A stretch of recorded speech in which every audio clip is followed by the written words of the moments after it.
Nairobi and moving across the country.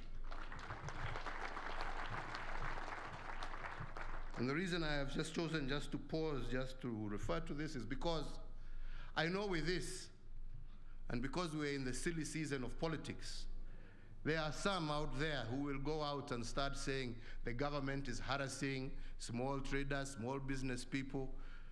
There is nothing further from the truth. We want to see our young people succeed in their businesses. There is no government that has done more to support our young people in trying to foster their businesses. There is no government that has done what we have done to help these bodas in terms of reducing the price of these motorbikes. And we have seen the number and how they have flourished across the country. That was not done because we wanted to kill their business. We wanted to promote their business. We wanted to ensure that they are able to earn a decent daily wage, which is still our commitment. We applaud the many wonderful young men, and in some cases women, who ride these motorbikes and do great service to this country, delivering people who ordinarily would have had to walk long distances, that last mile, where a bus or a matatu will not go, and helping passengers with their luggage to get to their doorsteps. We know the great work that they are doing in terms of helping us achieve a truly digital economy through delivery of goods across our country using bodas, actually really boosting our digital economy. We have heard of many heroic stories of young men who have come to the rescue of women and people in distress voluntarily and returning even goods that people have left behind. This we cherish, we love, and we want to support, and we shall continue to support. But friends, that is not a license for you and your motorbike to harass pedestrians by driving on pedestrian walkways and chasing them back off onto the road. It's not a license that allows for a boda to be used to do drive-by shootings or to break vehicles' windows and harass motorists along the road.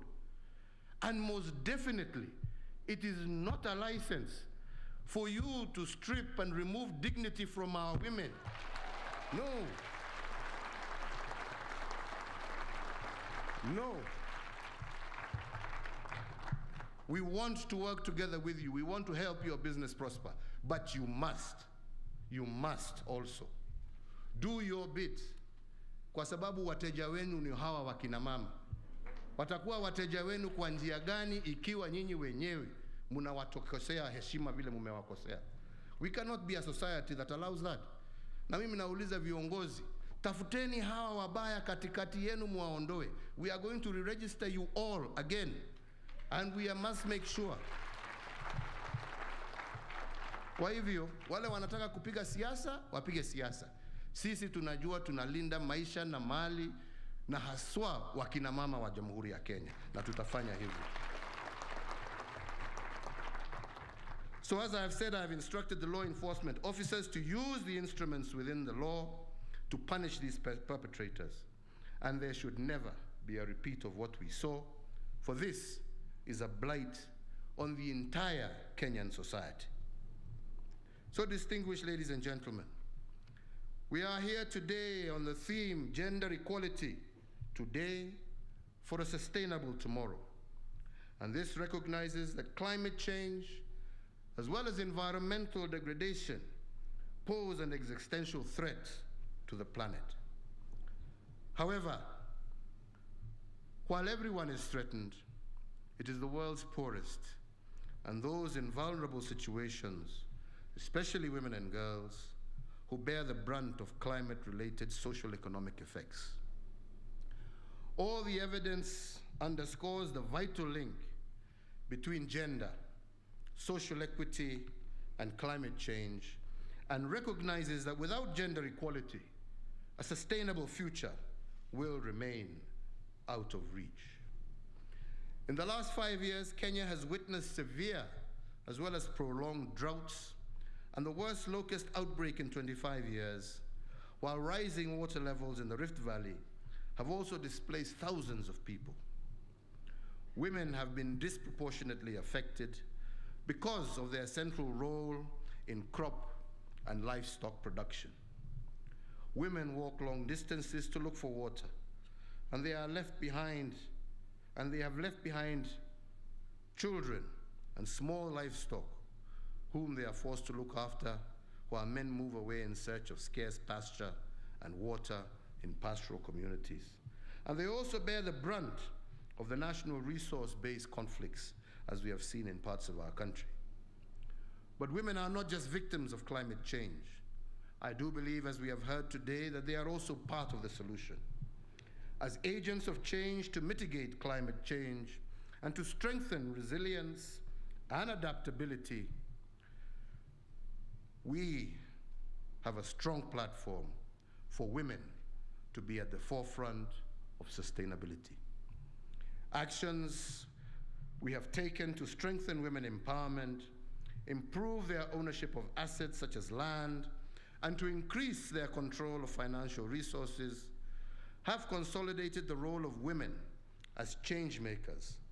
We now need to harness that capacity by putting women and girls at the center of our climate change initiatives. This includes initiatives on climate financing, new technologies, as well as training.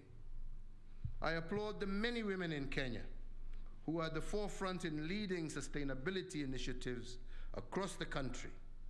They include women groups, such as a group in Marsabit that is working with World Vision and the Kenya Forestry Service to promote regreening and reforestation initiatives.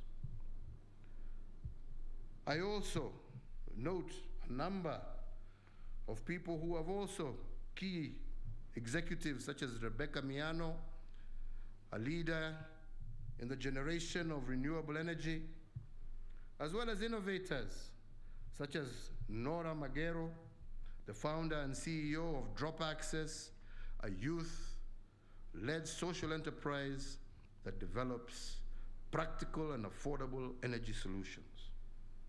Nora has developed the VaxiBox, a portable solar-powered refrigerator that is easily mounted on a bicycle or motorbike to safely transport and store medical as well as food supplies. So to them, we give our congratulations as we encourage more of our women and girls to participate in climate change activities. So, Your Excellencies, ladies and gentlemen, as I conclude, I would like to also recognize our women trailblazers who champion gender equality and the empowerment of women in the early years of our independence and after our independence.